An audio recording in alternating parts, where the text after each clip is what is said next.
Hey, hello, your second trial with Wolf Gorlick, few minutes riffing on IT and IT security. Today looking at segmenting your vulnerability assessment accounts. Now here's the thing. Every line of code introduces vulnerabilities, right?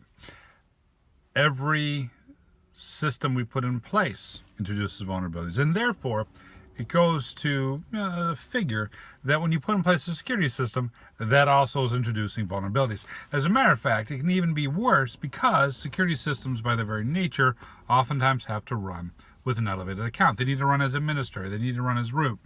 They need to do the things they need to do. And these are introducing risk and introduce concerns. Now, that's not an excuse to not implement them. Still put them in, but know how to put them in right. Tip for you is this. There are ways to implement authenticated scans where you segment your risk, and that's what I'm going to talk about next. Why do authenticated scans for vulnerability management? Because otherwise you're prone to A, a false sense of security because your vulnerabilities go down. B, you're prone to false positives because it can't validate things.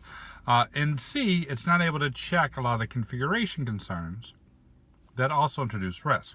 Right? Not only missing patch, but it's also missing settings in the registry or what have you.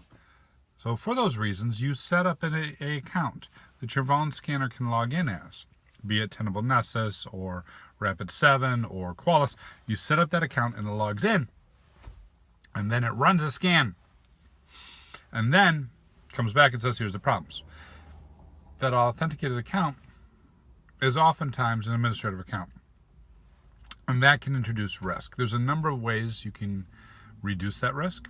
One way that I've seen is if you've got 4, 5, 6 different zones, maybe you get your web apps, your databases, your file servers, your endpoints, 4 or 5 different zones.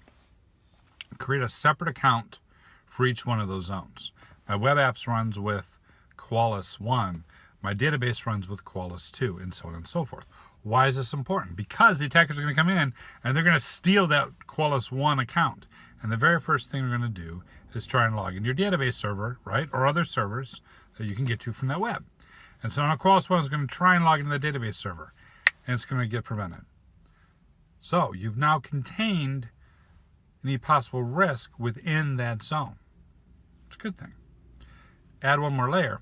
Set up a monitor, an alert, so that when Qualys 1 tries to log into anything but the Qualys 1 zone, and you do this in your SIM or what have you, when Qualys 1 tries to log into the database, not only does it get prevented, but it fires a flare and detective controls go in place and says, hey, someone's doing something they shouldn't. And then you execute your instant response. And then not only have you contained the risk within that one zone, but you contained it within a period of time. The time being how quickly you can respond to that alert.